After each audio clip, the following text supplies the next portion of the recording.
अस्सलामुअलैकुम नाज़रीन, मैं हूं बुशरा भट्ट और आपको वेलकम कहते हैं बुशरा का पाकिस्तान में। नाज़रीन, दुनिया में अदम बर्दाश्त का रवैया बढ़ता चला जा रहा है। चाहे अगर हम बात कर लें तरक्की याफ्ता यूरोपीय ममालिक की, तो वहाँ पर भी ऐसे वाक़यात लड़ाई झगड़े के पेश आते रहते हैं। आपको जापान के पार्लियामेंट में कुर्सियाँ चलने का वाक़या तो याद ही होगा। इसके बाद इंडिया में भी सियासी अदम बर्दाश्त के कई ऐसे वाक़यात आए रोज़ सामने आते रहते हैं और तो और इलेक्शन करीब आते ही बात मरने मारने तक पहुंच जाती है। और इसी तरह अगर बात करें इंग्लैंड की, जो कि खुद को एक जमहूरियत का बादशाह समझता है, झगड़े उधर भी होते हैं। ये पाकिस्तान में कोई ऐसा पहला वाक़या पेश नहीं आया कि लंदन में पीटीआई के हमायतों ने मरियम औरंगज़ेब के साथ बदतमीज़ी की हो और उनके खिलाफ चोर चोर के नारे लगाए हो और उनके खिलाफ जो कुछ भी कहा हो। ऐसा पहली मर्तबा नहीं हुआ। लेकिन ये तमाम चीज़ें हमारे सियासी माहौल और जमहूरियत के लिए बिल्कुल भी ठीक नहीं है। बैरून मुल्क जो मुकीम पाकिस्तानी है वो हमारे मुल्क की नुमाइंदगी करते हैं, तो उनको चाहिए कि इस तरह की हरकत से इज्तनाब करें, ताकि इस तरह की हरकत से उनको इज्तनाब करना चाहिए और वतन के झंडे के तकद्दुस के को भी जो है उनको बरकरार रखना चाहिए। और सियासी जमातें और सियासी क़यादतें जो हमारी हैं, उनको चाहिए कि वो अपने कारकुनों की ऐसी तरबियत करें जिससे उनमें एक दूसरे को बर्दाश्त करने का रुझान पैदा हो।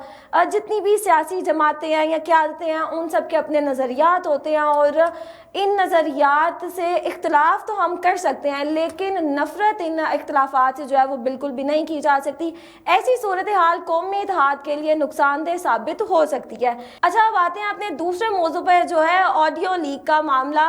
ये ऑडियो लीक होना ठीक है या गलत, इस पर तो हम बाद में बात करेंगे, लेकिन अभी हम बात करेंगे कि ये ऑडियो जो है वो इसमें था क्या। ये कोई पहली बार ऐसी ऑडियो जो है वो लीक नहीं हुई। इससे पहले भी आसिफ जरदारी और मलिक रियाज की ऑडियो भी लीक हो चुकी है, लेकिन अब मरियम नवाज़ और शहबाज शरीफ की ऑडियो लीक हुई है, जिसमें मरियम नवाज़ शहबाज शरीफ को कह रही हैं कि पेट्रोल की कीमतें बढ़ाई जाएं।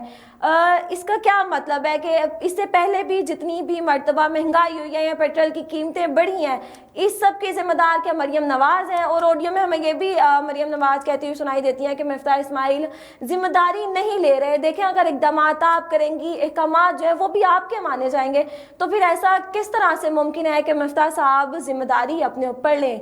अब मरियम औरंगज़ेब साहिबा के साथ लंदन में जो कुछ भी हुआ और मरियम नवाज़ और शहबाज शरीफ की जो ऑडियो लीक पर अवाम का क्या रद्द-ए-अमल है, जानते हैं अपनी नुमाइंदा अरीज से कि अवाम जो है इस बारे में क्या कहती है। जी अरीज, बताइएगा। जी बुशरा, जैसा कि आपने बात की मरियम औरंगज़ेब साहिबा के साथ जो कल लंदन में हुआ, कॉफ़ी लेने जाते थे, उन पर चोर चोर के नारे लगाए गए, और दूसरी जानिब जो कॉल लीक हुई है नून लीक की, इस पर अवाम की कराया है। आइए मैं आपको बताती हूँ। बिल्कुल ठीक होया उन्हें नाल, बिल्कुल ठीक होया। चोर ने ये साफ होंगे तो हर बंदा ही कहेगा साफ ने। नून लीग के जिन्ने भी ने सारे चोर ने। इसके साथ सही हुआ है। मैं तो कहता हूँ इधर भी है तो हम भी कहें, क्योंकि ये है चोर है, इनका ख़ानदान ही चोर है। अगर हमजा शहबाज शरीफ होता नवाज शरीफ भी उधर ही है, शहबाज शरीफ भी उधर ही है, मतलब वो होते तो उनको कहना चाहिए था, औरत को नहीं कहना चाहिए। औरत की इज़्ज़त करनी चाहिए। सियासत एक साइड पे है, वो औरत ज़ात थी, औरत ज़ात की इज़्ज़त करनी चाहिए, उसके ख़िलाफ़ नहीं बातें करनी चाहिए। अब बढ़ते हैं अपने अगले मौजू की जानिब, जो कि अगर सियासी माहौल को देखा जाए तो काफ़ी अहम खबर है। ज़राए के मुताबिक हमें खबर जो पता चली है, पीटीआई और नून लीग के बैकडोर राब्ते जो हैं उनके दरमियान हो रहे हैं और मुज़ाकरात जो हैं वो भी हो रहे हैं, जिनमें अगले इलेक्शन की हिकमत अमली के बारे में बातचीत भी जारी है। और जो इम्कानात ये भी हैं कि जो इलेक्शन अगले होने जा रहे हैं उसमें नून लीग और पीटीआई जो है इकट्ठे इलेक्शन में खड़े होंगे, और पंजाब के अलावा पाकिस्तान के दीगर सूबों में इन पीटीआई और नून लीग के मुश्तरका उम्मीदवार खड़े होने के भी इम्कान है। औरतों और इदारों पर तनकीद करने वालों के खिलाफ कानून साजी करने का भी फैसला किया गया और इसके इब्तदाई खदोखाल भी तय किए जा रहे हैं। नून लीग में जो लोग एंटी इस्टेब्लिशमेंट हैं उनको भी साइड लाइन किया जाएगा। सबसे पहले बात कर लेते हैं मरियम नवाज साहिबा की, क्योंकि जितने भी हम उनके बयान देखते हैं, उनके बयान अक्सर एंटी इस्टेब्लिशमेंट ही रहा है उनका बयान। और इसके साथ साथ ख्वाजा आसिफ हो गया और साद रफ़ीक, ये भी शामिल हैं उन लोगों में जिनको साइडलाइन किया जाएगा।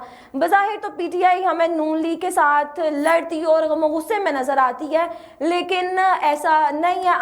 अंदर खाते इन लोगों के जो है मुज़ाकरात जारी हैं, क्योंकि अगर ये अवाम को इस तरह का कुछ भी ज़ाहिर नहीं कर सकते, क्योंकि दोनों जमातों के कारकुनों के लिए ये सारी सूरत हाल इतनी जल्दी हजम जो है वो नहीं कर पाएंगे।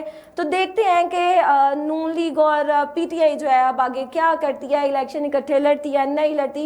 ये थी अब तक की खबरें। देखते रहिए प्रोग्राम बुशरा का पाकिस्तान। मुझे दें इजाज़त, अल्लाह हाफिज़।